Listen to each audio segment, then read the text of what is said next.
Good morning, everyone, and welcome for PV Conference for Civil Works for today. Today is May 28, 2024, and it's the following project or schedule for PV for today. Contract ID 24GA0039, construction completion of multi-purpose building for senior citizen, Barangay Poblacion, Libacao, Aklan with the ADC of 1,980,000. For number 2, contract ID 24J0084, construction of multi-purpose building, Kalibo, Aklan, phase 1 with the ADC of 20,047,500 pesos. For number 3, contract ID 24J0086, construction of multi-purpose building, Banga, Aklan with the ADC of 10,147,000 and 500 pesos. For number 4, contact ID 24J0107, construction of multi-purpose building, Malinao, Aklan, phase 2, with the ADC of 4,999,500 pesos. For number 5, contact ID 24J0108, construction of multi-purpose building, Libacao, Aklan, with the ADC of 10,947,500 pesos. For number 6, contract ID 24J0140, construction completion of multi-purpose building, Poblacion, Kalibo, Aklan, with the ADC of 4,950,000. For number 7, contract ID 24J0173, construction of multi-purpose building in Municipality of Malinao, phase 1, with the ADC of 5,187,500 pesos.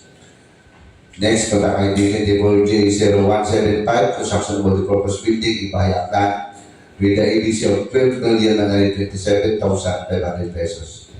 Contact ID 24J0180, construction of multi-purpose building, Barangay Poblacion, Malinao, Aklan, with the ADC of 9,900,000.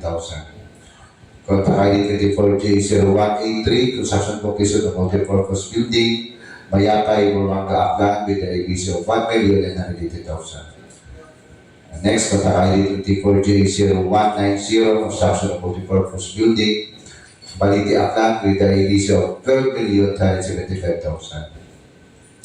Next is contact ID 24J0200, construction completing of Barangay Nabaoy, Farm to Market Road, Barangay Nabaoy, Malay, Aklan, with the ABC of 14,925,000. Next is contact ID 24J0203, completing of Barangay Santa Cruz, Farm to Market Road, Barangay Santa Cruz, Leso, Aklan, with the ABC of 16,915,000.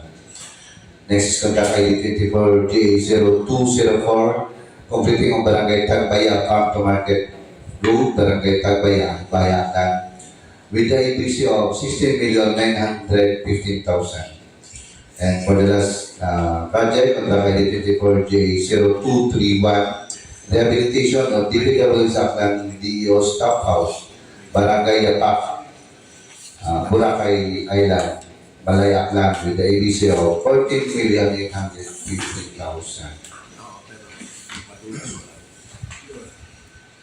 So that's the list of project for today's event, and also please be informed that we are being live streamed via YouTube channel, Aklan DEO Procurement. Before this time, it's opening prayer to be led by Banga and representative. Let us pray in the name of the Father, the Son, and the Holy Spirit. Lord, thank you for this wonderful time as we gather in your name, as we conduct our pre-wave conference. Guide us, Lord, and help us to be able to understand and follow the Government Procurement Reform Act to achieve the objectives of this undertaking. Create in us, O Lord, the desire to be more dedicated and committed to our duties and responsibilities. Teach us to be more responsive to the demands of integrity in public office. This we ask your Son, Jesus Christ, our Lord. Amen.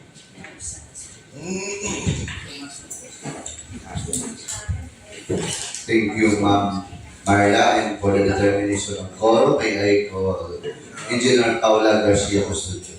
Good morning, everyone. So for today's preview, we have 15 projects under civil works, than their schedule this morning. But before we proceed, let us run through the attendance of our PAC members. For our PAC chairperson, Sir Hernan Banez, Present. we have two regular members, Ma'am Evelyn de la Vega and Ma'am Marla Salvacion Representation. Since there is a quorum, we may now proceed with the pre-bid conference. Thank you. Thank you, Ma'am Paula. So, let's proceed. Let me call on the technical personnel from planning design section for the detailed description of the project. Thank you.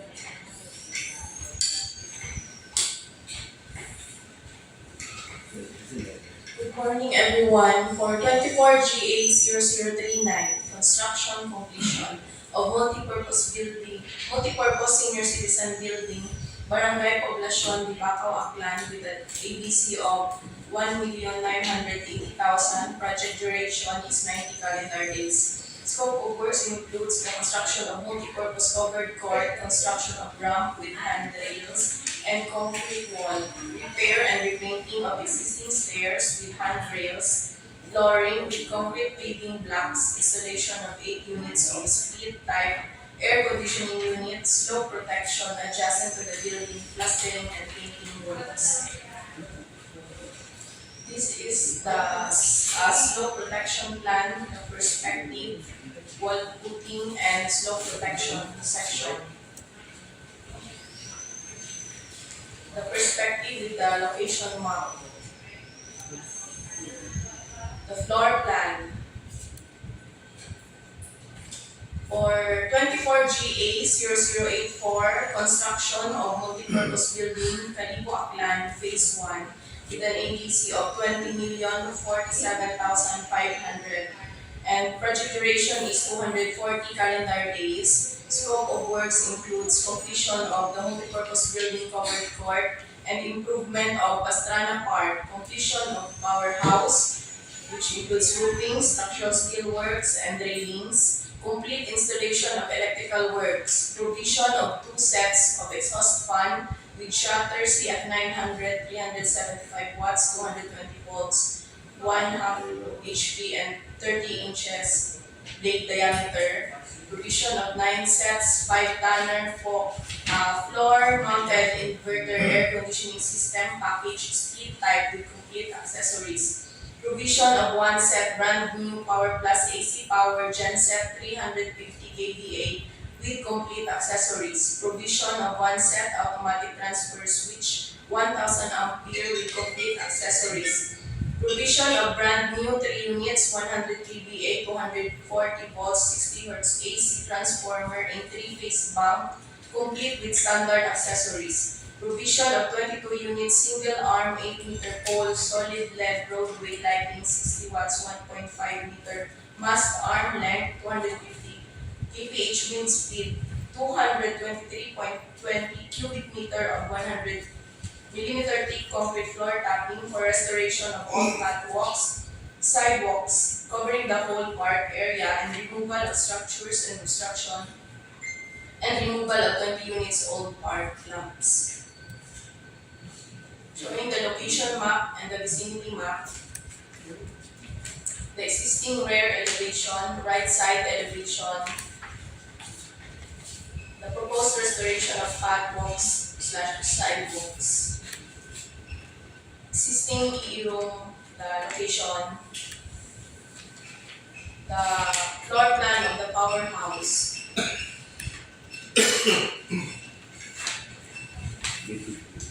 for 24GA0086, construction of multipurpose building Banga, Aklan, ABC is 10,147,500. Project duration is 210 calendar days. Construction is scope of works is the construction of multipurpose building covered court with stage and PWDCR, complete with ramps and stairs with stainless railings and plant boxes. Stage area with tile, grade well washout and painted finish. Playing area flooring with rubber paint finish, fiber cement board ceiling at stage with insulations and painted finish. Installation of aluminum cladding at stage, facade and columns, fabrication and installation of hanging and folding basketball ring and fiberglass board with complete accessories. Installation of GI long span type side covering and color roof complete with flashing/fascia, ridge rolls and gutters. Electrical works complete with floodlights at covered court and downlights and electrical outlets at stage area. Plumbing, storm water, and sanitary works complete with plumbing and sanitary fixtures, PWD accessories, septic tank, and trench drainage. Showing the perspective, the location map, and the vicinity map. The floor plan, the front elevation and the right side elevation.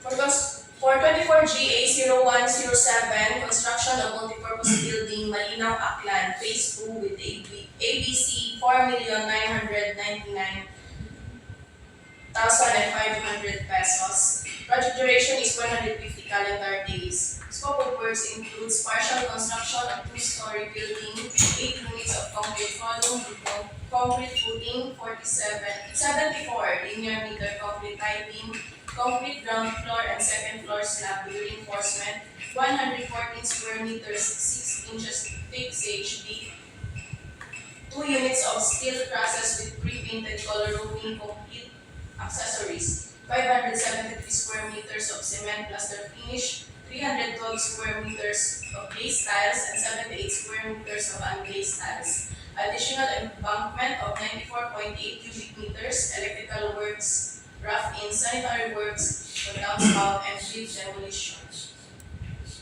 Showing the ground floor plan, the second floor plan, the foundation plan.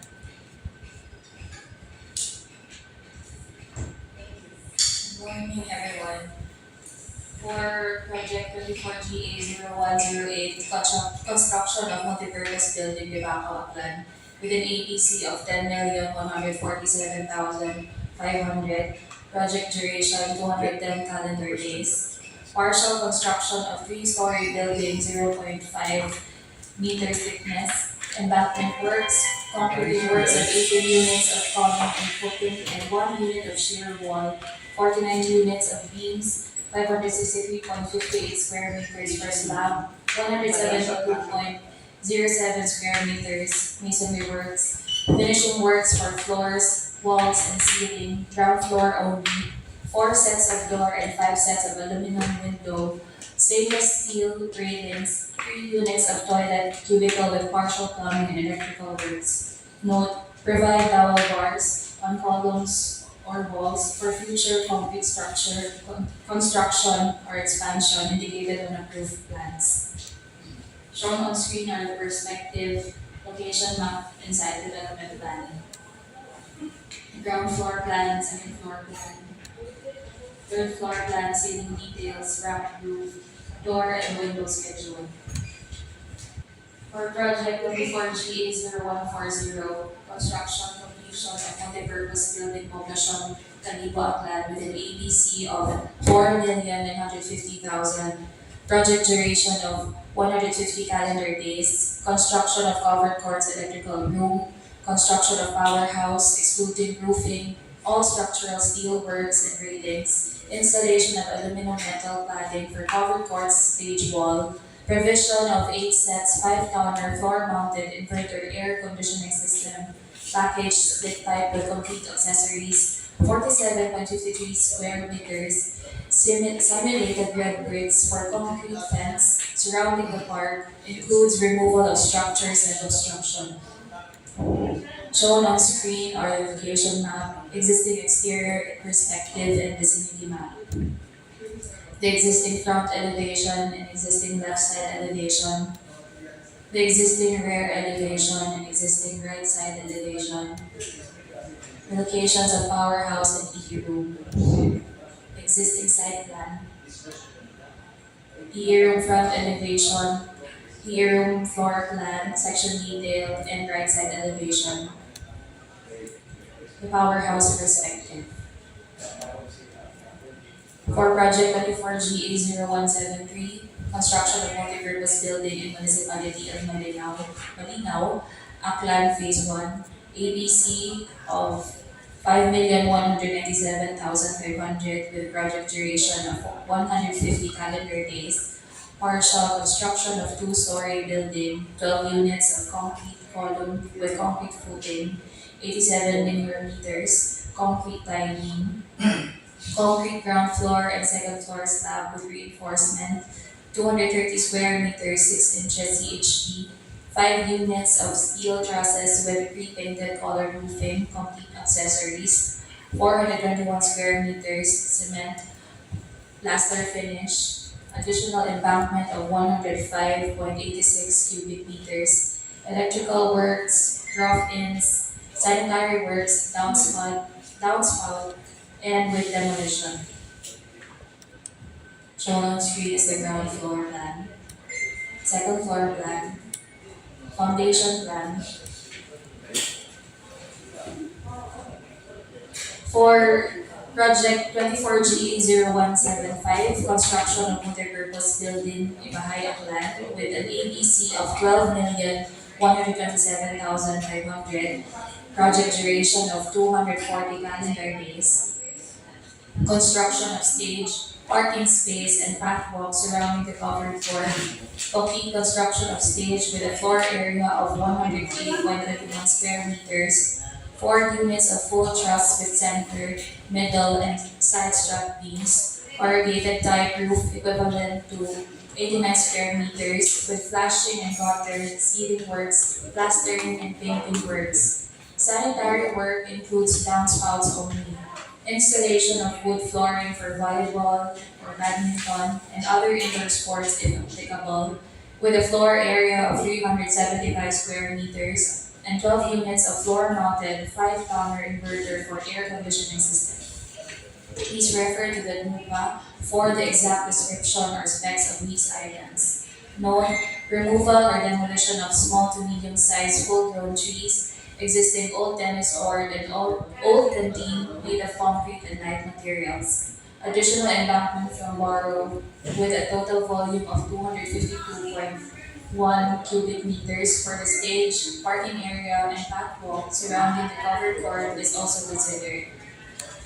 Shown on screen are the perspective and location map. Summary of quantities. The column schedule, footing schedule, foundation plan, and column detail. Good morning. Good morning, everyone. So, 24G0180, construction of multi-purpose building, Barangay Poblacion, Malinao, Aklan, with APC amounting to 9,900,000, project duration 210 calendar days. Partial construction of two-story building, 16 units of concrete column with concrete footing, 130.4 linear meter, concrete tie beam, concrete ground floor, and second floor slab with reinforcement, 496 square meter, 6 inches CHP, 3 units of steel trusses with pre-painted color roofing, complete accessories, 1,326 square meter cement plaster finish, additional embankment of 144.8 cubic meter, tile works, electrical works, sanitary works, and with demolition. So this is the ground floor plan, second floor plan, foundation plan. Next, 24G0183, construction completion of multi-purpose building, Mayapay, Buruanga, ABC 1,980,000. Project duration 90 calendar days. Completion of multi-purpose building, construction of 3-tier bleachers with side roofing, complete with plastering and painting works. Continuation of the second floor of BDRRO office and tunnel outpost, complete with plastering and painting works. Installation of windows and doors. Installation of tiles in the second floor of the office outpost. Fabrication and installation of stainless steel railings. Painting works for existing bleachers. Application of rubberized floor paint to the paver. So So this is the floor plan. Floor plan. Section views.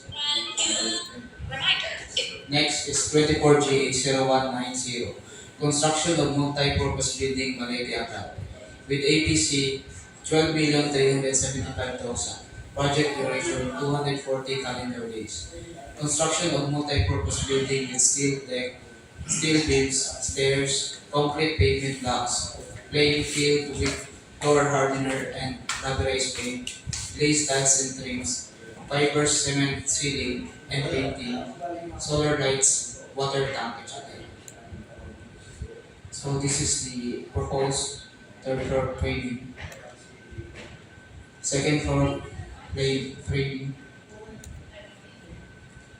So next is 24GA0200 concreting of Barangay Nabaoy FMR Barangay Nabaoy Malayakal ABC 14,925,000. Project duration 129 calendar days. Completing of road, total length 1.040 lane kilometer, 5 meters width of PCCP with 0.23 meter thickness and 1 meter shoulder width. Construction of line ditch and slope protection with a total length of 360 meters. So this is the topographic layout. Typical road section. Details for the line, ditch, and slope protection.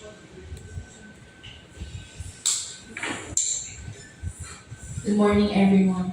24GA0203, completing of Barangay Santa Cruz FMR, Barangay Santa Cruz Lezo Aklan, with the APC amount of 16,915,000. Project duration 154 calendar days. Construction of road with length of 1.9322 lane kilometer, width of 2.5 meters, 1 lane, thickness 0.23 meters, provision of reinforced concrete slope protection, and 1 barrel 3 meters by 2.4 meters reinforced concrete box culvert with a length of 3 meters for NIA canal extension. Showing the vicinity map and the topographic layout. Next is the typical roadway sections. Standard plan of PCCP. 24GA0204, completing of Barangay Tagbaya, FMR Barangay Tagbaya, Ibajay Aklan with the ABC amount of 16,950,000. Project duration 137 calendar days. Completing of road with a total length of 2.35 lane kilometer, 5 meter width of PCCP with 0.23 thickness, 1 meter shoulder width, and slope protection. Showing the vicinity map and the topographic layout. Next is the typical road section plan. The plan of 1 lane, 0.91 meter diameter RCPC and pipe culvert sections.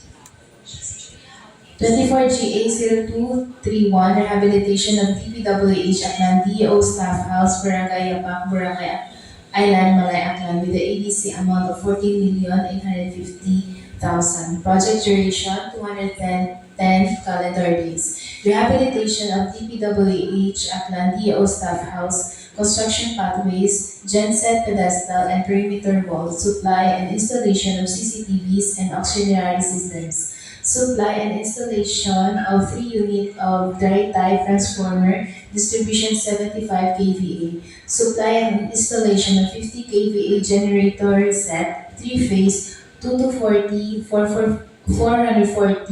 VAC, 60 Hz at 1,800 RPM, 0.8 PF. Masonry and finishing works and painting works, building exterior and interior. Supply and installation of fire extinguisher with bracket, fire hose, cabinet assembly, and fire alarm system, and supply and installation of conference, audio, and visual system.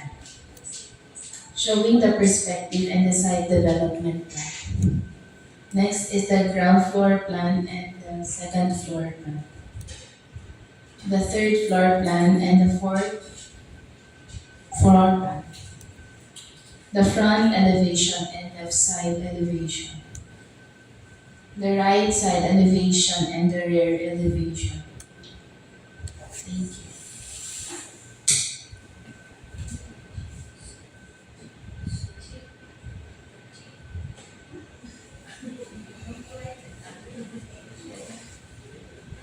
Hello. Any question or clarification in regards to this meeting conference for today? So if none, I'll just continue. Thank you, plan this in this section personnel. So as stated in our invitation to bid, prospective bidder should be one registered with and classified by the Philippine Contractors Accreditation Board or PCAP with PCAP license for the certain category. The description of an eligible bidder is contained in the bidding documents, particularly in Annex 2 as 1.1b, Section 2 and 3 of the bidding documents. Contractors, applicants who wish to participate in this bidding are encouraged to enroll in the DPWH Civil Works application of the CWA at the DPWH Procurement Service, 5th floor, DPWH Building, Bonifacio Drive, Port Area, Manila, while those already enrolled shall keep the records current and updated. The contractor's eligibility to bid on the project will be determined using the DPWH Contractor Profile Eligibility Process or CPEP and subject to further post-qualification. Information on the registration can be obtained from the PRS during working weekdays from 7 a.m. to 4 p.m. or at the DPWH website www.dpwh.gov.ph. So, per GPPB Resolution number 50-2021, prospective bidders are required to upload and maintain current of the following eligibility documents in the PhilGIPS. A. Registration certification or the SEC or the detailed registration. B. Mayor's or business permit or HCP valid documents. C. Tax clearance. D. pickup license and registration. And E. Audited financial statement. Any expired documents among the presented eligibility documents shall render the PhilGIPS Platinum Registration Certificate as automatically suspended in its validity shall issue only once the said expired documents is already updated with the PhilGIPS. For recently mayor's permit, the recently expired mayor's permit together with the official receipt as proof that the prospective bidder has applied for the renewal within the period prescribed by the LGU and shall be accepted by the PhilGIPS for the purpose of updating the PhilGIPS Certificate of Platinum Registration and Membership. Consequently, the prospective bidder shall maintain an updated and current PhilGIPS Platinum Registration and Membership in the Civil Works application or the CWA.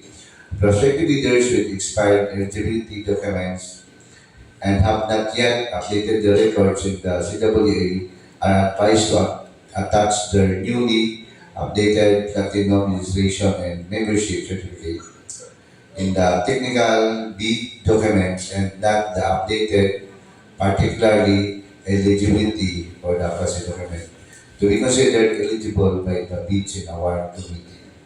Only the following documents are required from the prospective bidders prior to the sale of the bidding documents is to bid. A. Company ID or any government issued ID. B. Authorization letter, and for the letter C, letter of intent for foreign funded funds. Bidding will be conducted through open and competitive bidding procedures using non-discretionary pass or fail criterion as specified in the 2016 Revised Implementing Rules and Regulation of the Republic Act 9184. The contracts will be awarded to the lowest calculated responsive bidder who was determined as such during post-qualification. Interested bidders may obtain further information from the GBDF Aklan Secretary Office, Kalibo, Aklan, and inspect the bidding documents at Bidding Award Committee Conference Room, the Aklan Engineering Office, Kalibo, Aklan during weekdays from 8 a.m. to 5 p.m. A complete set of bidding documents may be acquired by interested bidders on May 21, 2024 to June 10, 2024 from the address below, and upon payment of the applicable fee for the bidding documents pursuant to the latest guidelines and issued by the GPP. It may also be downloaded free of charge from the website of the Philippine Government Electronic Procurement System or PhilGIPS and the website of the procuring entity, provided that bidders shall pay the applicable fee for the bidding documents not later than the submission of their bids.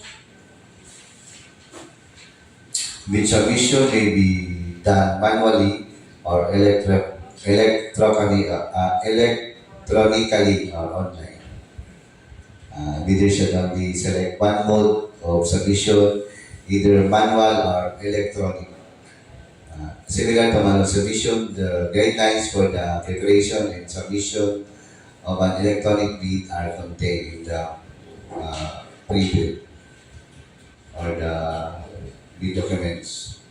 Bid must be duly received by the bidding award secretariat at the address below for the manual submission or at the electronic bids_Aklan www.gov.ph for electronic submission.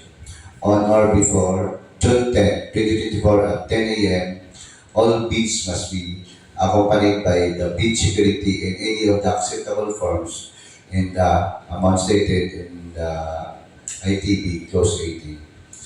Bid opening shall be on June 10, immediately after the deadline of the submission of bids. At the Bidding Award Committee Conference Room, the Aklan Engineering Office, Aklan DEO, Kalibo, Aklan. Bids will be opened in the presence of the bidders representative who choose to attend at the address below. Late bids shall not be accepted.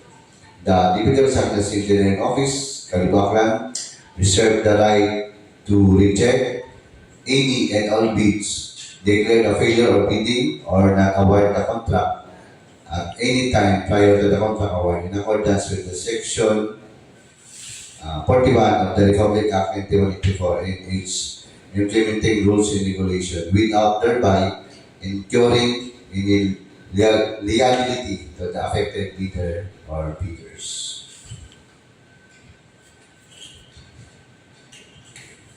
So, any clarification or question for today's vivid conference for civil works? So, if none, the vivid conference for civil works for today, May 28, 2024, is hereby adjourned. And thank you.